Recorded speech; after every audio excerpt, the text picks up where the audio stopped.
Olá, sejam todas bem-vindas e bem-vindos a mais uma edição do Mundo UFG. Preparamos um programa com as principais informações da Universidade Federal de Goiás e também notícias da cidade e do país que você confere a partir de agora. 19 estados e o Distrito Federal estão com a taxa de ocupação de leitos de unidades de terapia intensiva, públicos e privados, acima de 80% por causa da Covid-19. Goiás está com mais de 89% de ocupação. Em Mato Grosso do Sul, o sistema está lotado e, no domingo, o estado teve que mandar 5 pacientes a São Paulo. Apenas 7 estados estão com a porcentagem de ocupação de leitos de UTIs abaixo de 80%. São eles: Acre, Amapá, Amazonas, Espírito Santo, Paraíba, Rondônia e Roraima. E mesmo com o aumento do índice de ocupação das UTIs e quase 500 mil de mortes pela doença no país, festas clandestinas continuam acontecendo. No final de semana, as equipes de fiscalização, tanto em Goiânia como em Aparecida de Goiânia, flagraram eventos sendo realizados sem autorização do poder público. Até um drone foi utilizado pelos agentes, que contaram também com um cão farejador durante as revistas. Nas imagens, é possível ver que muitas pessoas estavam sem máscaras e em um dos locais, os participantes faziam uso de narguilé, uma espécie de cachimbo em que as pessoas compartilham um tubo, o que pode favorecer a disseminação do vírus. A fiscalização também apreendeu um equipamento de som que estava sendo utilizado em uma dessas festas. Especialistas veem sinais de uma nova curva de infecção chamada terceira onda de Covid-19. O novo pico de infecções é estimulado pela combinação entre vacinação lenta, chegada do inverno, flexibilização das medidas de isolamento, surgimento de novas variantes e sistema de saúde ainda pressionado. O Google revela mais um sinal da terceira onda. A busca dos brasileiros por sintomas Covid só cresceu desde que maio começou. Segundo o levantamento realizado pela revista Piauí, junto ao Google Trends, buscas por sintomas Covid seguem a curva de diagnóstico de novos casos, que também vem crescendo desde o fim de abril. Mato Grosso do Sul, por exemplo, é o estado líder de busca por sintomas Covid no país e vê a curva crescer desde o início do mês de modo expressivo. Foi mais de 6 mil novos casos na semana do dia 2 para mais de 11 mil na última semana. Outro sinal da nova curva de infecção é a alta taxa de ocupação em UTIs. Agora uma boa notícia, cerca de 280 mil doses da vacina contra a Covid-19 chegam a Goiás nesta semana. Na madrugada de terça-feira chegaram 79.500 doses e o governador anunciou em uma rede social que nesta quinta Goiás receberia quase 200 mil doses da AstraZeneca. Isso vai permitir avançar com a vacinação para mais faixas etárias da população. Uma pesquisa realizada com quase 2.800 brasileiros mostra que a posição política pode influenciar no nível de conhecimento sobre o novo coronavírus e a pandemia. O artigo, com resultados dessa análise, foi assinado por pesquisadores de diferentes instituições, entre eles o professor Pedro Mundim, da Faculdade de Ciências Sociais. A Letícia Brito conversou com ele. Professor, e o que deu para perceber a partir desses dados aí? Então, muita coisa, inclusive porque a gente ainda está trabalhando em outros artigos derivados dessa pesquisa. Estou aqui trabalhando num artigo em que a gente fala de um fenômeno, né, que é a exposição seletiva, ou seja, essas mesmas características, identidades políticas, influenciando o tipo de exposição midiática que os brasileiros. Então, se eles se posicionam mais próximo do presidente, eles tendem a consumir um tipo de informação sobre a Covid em telejornais específicos, e se eles são de oposição ao presidente, eles tendem a consumir outros telejornais, outros tipos de informação de fontes diferentes, né? E isso acaba, obviamente, depois tendo impacto não apenas no comportamento que as pessoas têm em relação à pandemia, mas também, inclusive, na avaliação de governo. E aí, por exemplo, um experimento que já foi, inclusive, publicado numa outra revista internacional, mas aí por outros colegas, desse aí eu não participei como coautor, mostra justamente que havia uma menor probabilidade das pessoas tomarem vacina da AstraZeneca, não, da Coronavac, isso ano passado, tá? Justamente por causa dessa questão que foi muito ventilada, que era a vacina da China, que era da China de onde veio o vírus, e essas coisas. Mas o pesquisador lembra que a formação de uma ideologia não acontece num curto espaço de tempo. Normalmente, essa orientação é construída ao longo da vida. Então, é só para dar um exemplo. Como as elites políticas, nesse caso aí, presidentes, ministros, jornalistas, etc., como as elites políticas acabam também influenciando muito a forma como a gente se comporta ou pensa, principalmente porque muitas vezes isso entra em contato e interação com essas nossas dimensões ideológicas, o fato de o presidente da República, algum dos seus ministros, algum dos seus seguidores mais influentes continuarem apresentando certos tipos de posicionamento em relação à pandemia,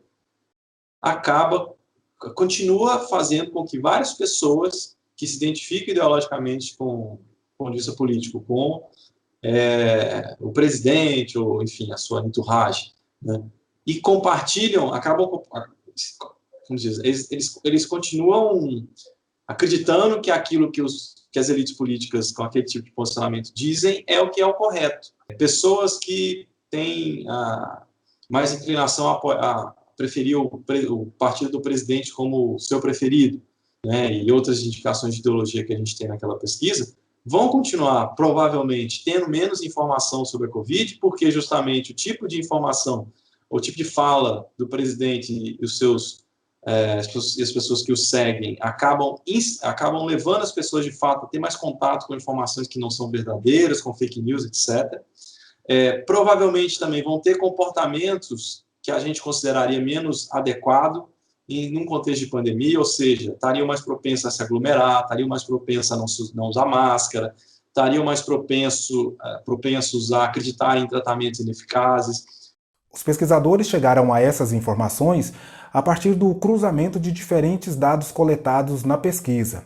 As respostas foram comparadas a diferentes indicadores e variáveis que embasaram as conclusões publicadas. E aí depois o que a gente faz é estimar um modelo estatístico em que a gente consegue extrair que a gente chama de um coeficiente, né, um beta, coeficiente mostrando o quanto que uma variável tem efeito sobre a outra, o quanto que é o tamanho da correlação de uma sobre a outra, levando em consideração que alcançou significância estatística.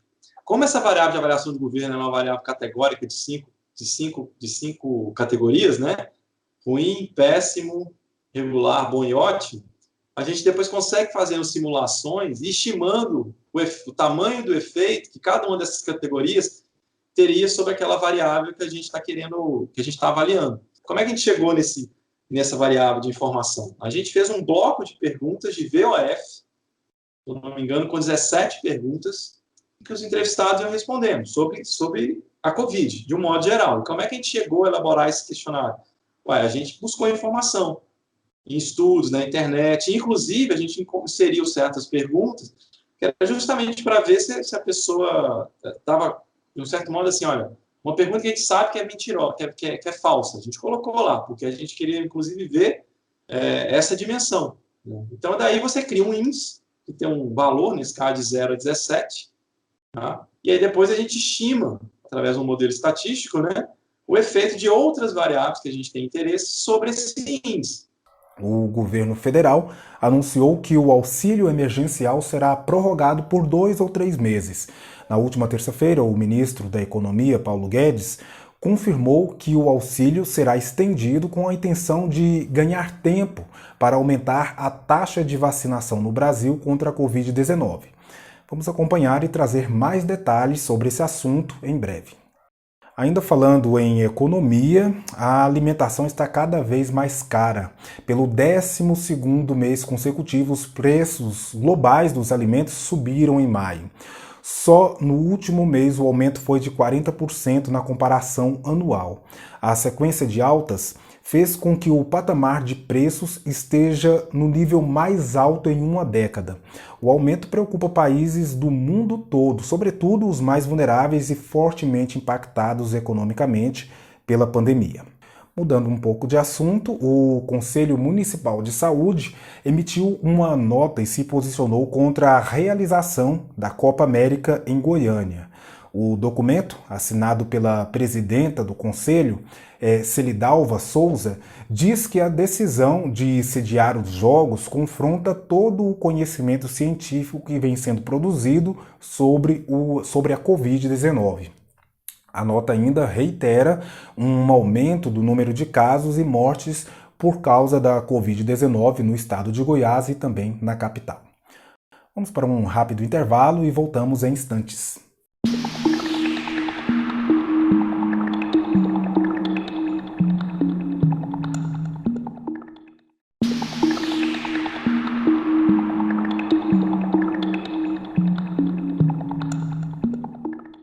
Estamos de volta com o Mundo FG e olha só, há algumas semanas o governo federal deu um alerta sobre a produção de energia no país.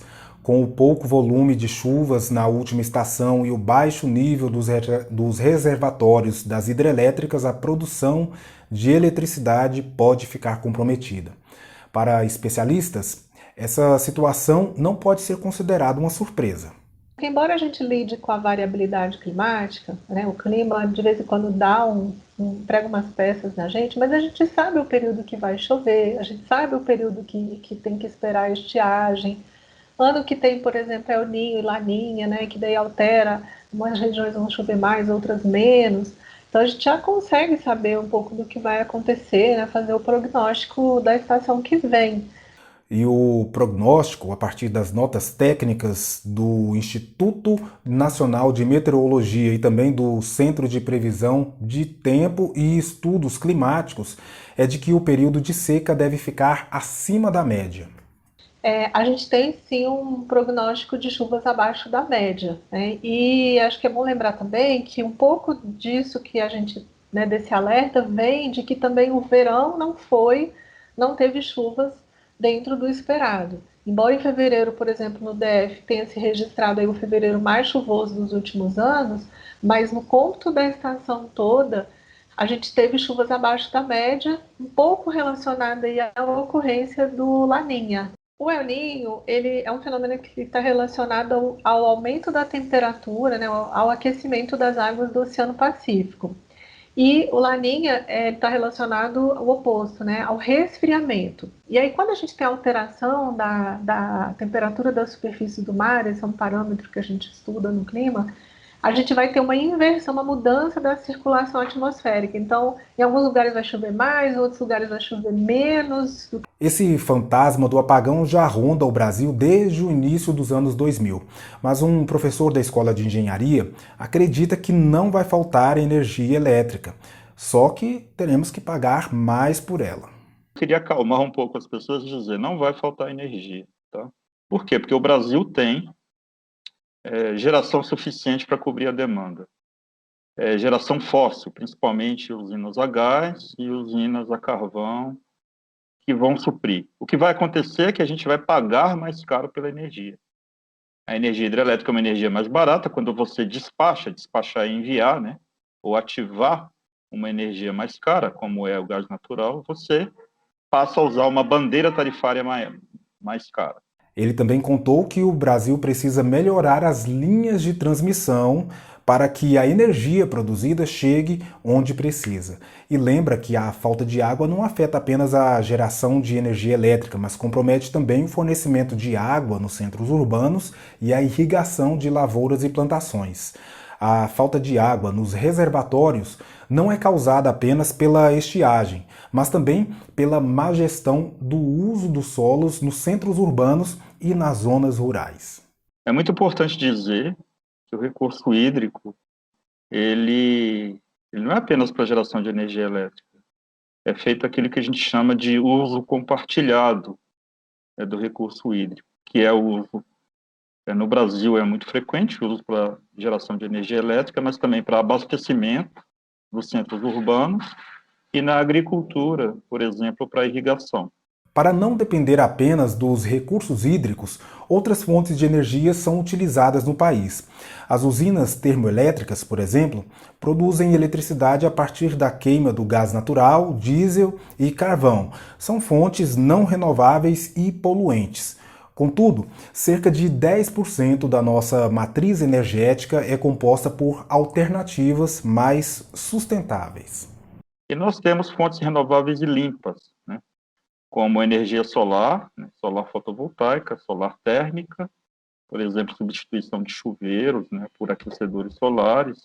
Nós temos também a energia eólica, que é a energia dos ventos, e a energia da biomassa, que vem, por exemplo, do bagaço de cana, que vem de resíduos de madeira, que vem de dejetos de suínos, desse tipo de fontes orgânicas. Um estudo da Pontifícia Universidade Católica do Rio e também da Fiocruz constatou a dificuldade de acesso aos hospitais, principalmente na periferia, e isso foi um dos motivos do grande número de mortes por Covid em 2020. Pacientes que moram nas periferias ou em locais sem estrutura hospitalar precisam se deslocar para cidades onde há mais recursos. O estudo aponta que a mortalidade hospitalar em decorrência da Covid entre esse grupo foi de 38%, enquanto dos que foram atendidos no próprio município foi de 34%. E a Santa Casa de Misericórdia de Goiânia está convidando pessoas a doarem sangue. Durante a pandemia, o número de doadores diminuiu, enquanto a necessidade de atendimento a pacientes continua alta. Os estoques do banco de sangue estão praticamente zerados. A Santa Casa precisa muito da sua doação nesse momento. Você que já é doador do sexo masculino e doou há mais de 60 dias, retorne ao banco de sangue. Você que já é doadora do sexo feminino e doou há mais de 90 dias, retorne ao banco de sangue. Você que nunca doou, mas tem vontade de doar, venha conhecer o banco de sangue. A doação de sangue é um processo rápido e seguro. E nós estamos prontos para receber vocês com muito carinho e todo o cuidado necessário nesse momento. Para ser um doador, você precisa estar saudável e ter dormido bem na noite anterior. Precisa ter entre 18 e 69 anos de idade e pesar mais de 50 quilos. Uma doação pode ajudar a salvar até 4 pessoas. Quer ajudar? Então ligue no 62-3254-4283 das 7 da manhã até as 5 da tarde para fazer o agendamento. As coletas são feitas sempre no período matutino. As equipes do Museu Antropológico da UFG e do Digital Lab da UFG desenvolveram um tour virtual em 360 graus que possibilita ao visitante conhecer as exposições do museu sem sair de casa. Uma das exposições oferecidas é a Redes, Saberes e Ocupações, que comemora os 50 anos do Museu Antropológico da Universidade Federal de Goiás. Além disso, a UFG, em parceria com o Instituto Brasileiro de Museus, criaram a plataforma Tainacan, que permite a visualização de coleções digitalizadas do museu. Para ter acesso ao acervo do museu é preciso acessar o site museu.ufg.br e a aba Exposições. O professor da Faculdade de Artes Visuais da UFG e quadrinista Edgar Silveira Franco acaba de lançar um álbum de histórias em quadrinhos inspirado na pandemia.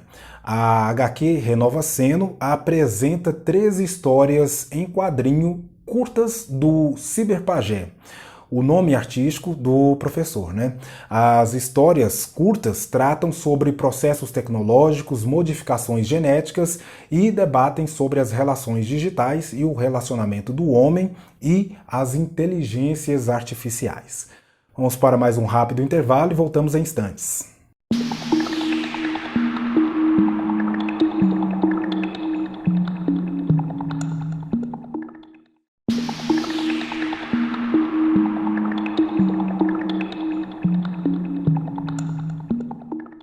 A partir de junho, a UFG vai adotar a infraestrutura de chaves públicas para ensino e pesquisa, que é um serviço de certificação digital oferecido pela Rede Nacional de Ensino e Pesquisa e disponibiliza o suporte necessário para a emissão de certificados digitais e chaves de segurança. O processo vai facilitar a emissão de certificado pessoal para estudantes, professores e servidores técnico-administrativos. E atenção, estudantes que querem entrar na UFG. Este ano, quem concorre a uma vaga pelo sistema de cotas deve passar pelas comissões de verificação por meios digitais, à distância, por causa da pandemia. Quem estudou todo o ensino médio em escola pública e já preencheu o formulário socioeconômico no site, tem até este dia 10 de junho para enviar toda a documentação digitalizada. Então, basicamente, é observar a documentação pessoal, que é identificação, CPF, né? E onde e como foi feito, né, esse ensino médio, né, certificado de ensino médio e histórico escolar de ensino médio. Então, todos os anos, no caso dos cotistas, devem ter sido feitos, né, em escola considerada pública. Inclusive, há uma certa confusão quanto à definição do que é uma escola pública. O professor esclarece que é aquele estabelecimento mantido integralmente pelo poder público, seja municipal, estadual ou federal. O candidato faz uma escola privada com bolsa e acha que é público. Outros fazem escola conveniada e acham que é público, e não é. O próprio Sistema S também não é público, então não é considerado público, né? Pela lei, pela LDB. Então, público é aquela escola que é mantida pelo poder público, né? Não é convênio com o poder público. Importante, né, o cuidado, né, na subida dos documentos, sempre observar a frente e versos dos documentos e, da mesma forma, fazer um checklist para não esquecer nenhuma documentação. Quem também precisa ficar atento quanto aos prazos e aos documentos que precisam ser enviados são as pessoas com deficiência que querem estudar na UFG.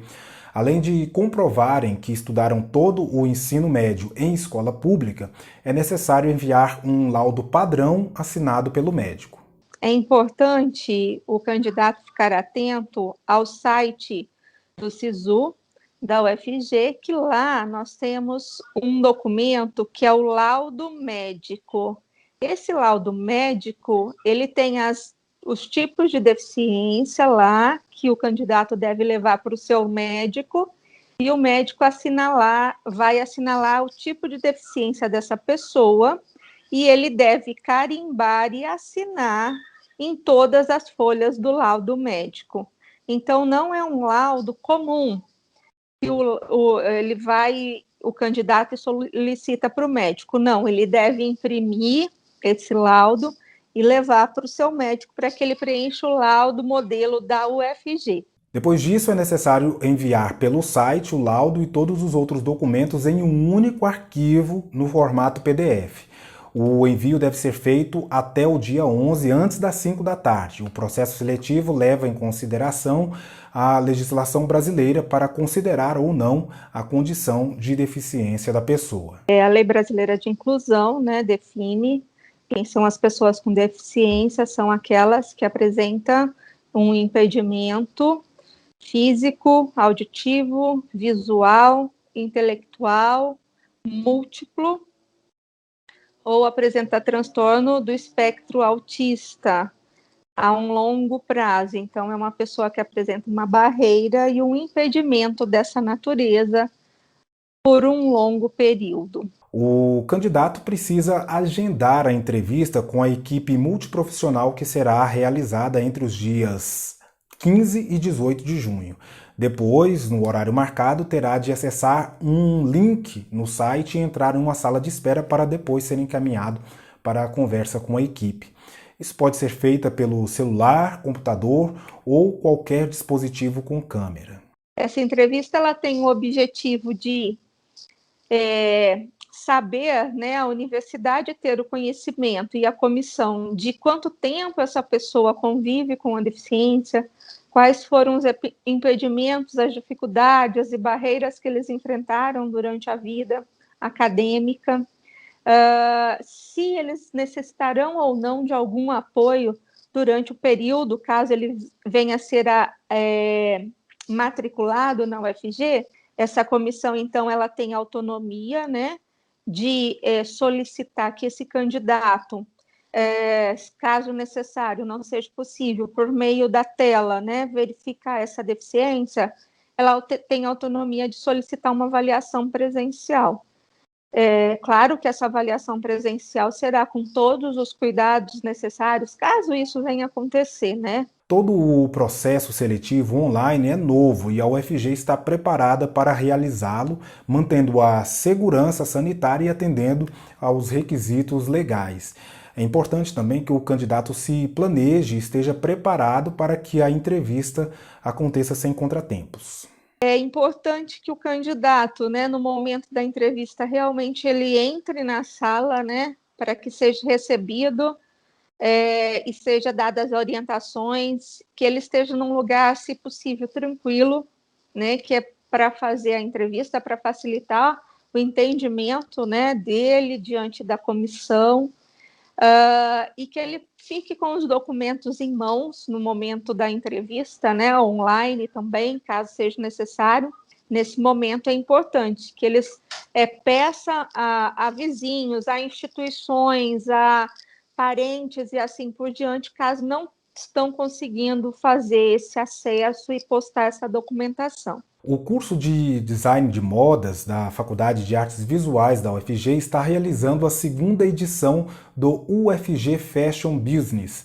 O projeto começou em 2019 com o objetivo de estimular os alunos a pensarem em projetos empreendedores nas diferentes áreas do setor que pudessem ganhar vida no mercado. A metodologia usada nesse projeto, ela tem uma filosofia empreendedora, mas não necessariamente ela está ligada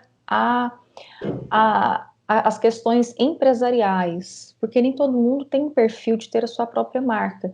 Porém, quando a gente coloca esse tipo de proposta, eu faço com que os alunos eles pensem, né, em todas as camadas de um negócio de moda.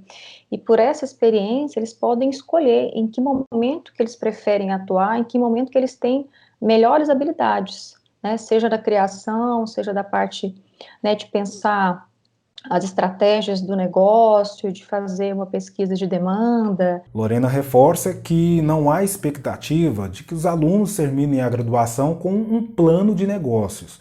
Na verdade, eles desenvolvem um projeto semelhante, porém mais simplificado e bastante pautado na realidade do mercado brasileiro. Durante o evento, esses projetos são apresentados e há também palestras, debates e orientação profissional para alunos e para toda a comunidade. Esse ano, né, por essa questão de a gente estar, né, nessa modalidade remota, a gente está propondo um evento digital. É a primeira vez que acontece nesse formato. Então, os trabalhos dos alunos vão estar alocados na plataforma Moodle Eventos, no qual essas pessoas que se interessarem vão poder ver esses trabalhos. Então, eles gravaram vídeos de apresentação, oralmente, contando o que é, e em seguida a gente coloca alguns documentos para mostrar o processo, né, do projeto que eles estão apresentando dentro do cenário de moda. Durante um ano, desenvolvi a marca Leão Rosa com uma proposta de roupas agêneras para o evento UFG Fashion Business.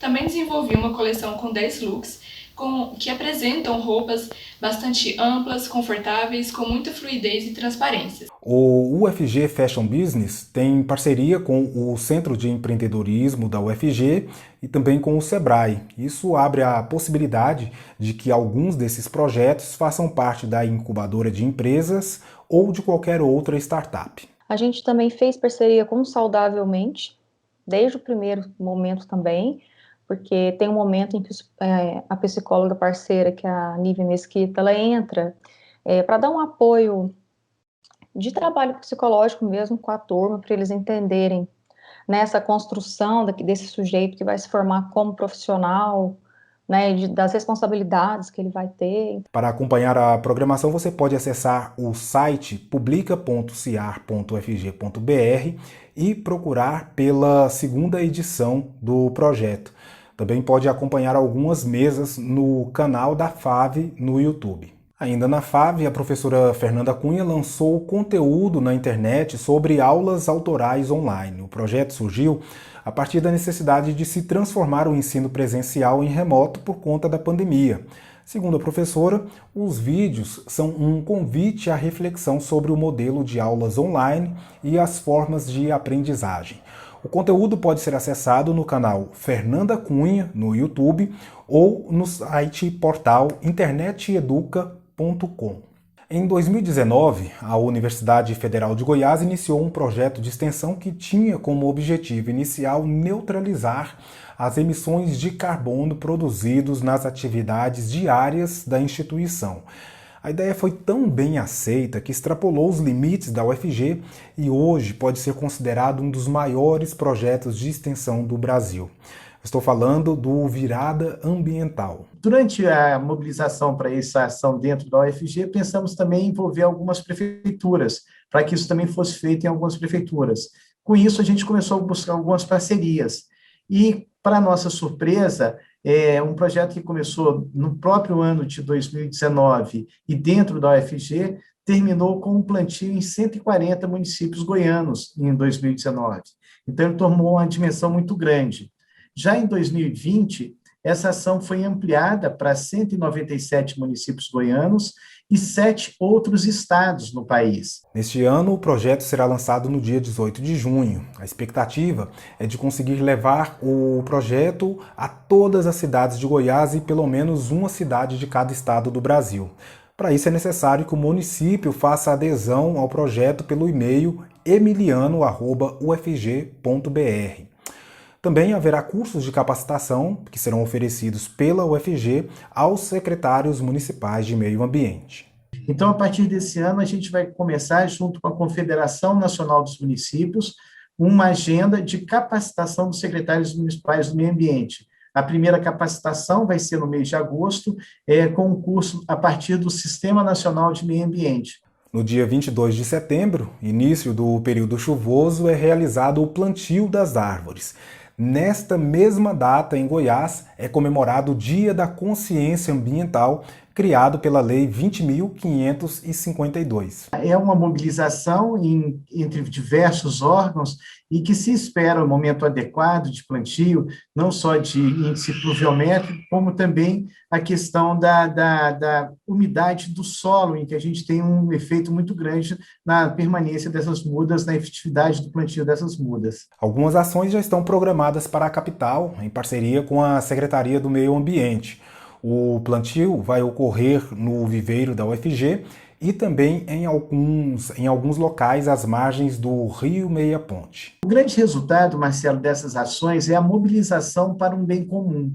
É mais do que o efeito prático do plantio dessas árvores, porque elas estão ainda em fase de crescimento, são 2 anos só de plantio, o resultado que a gente tem de que quando se faz uma mobilização em que cada instituição entra com a sua competência e com boa vontade, a gente tem um efeito muito forte em termos de educação ambiental.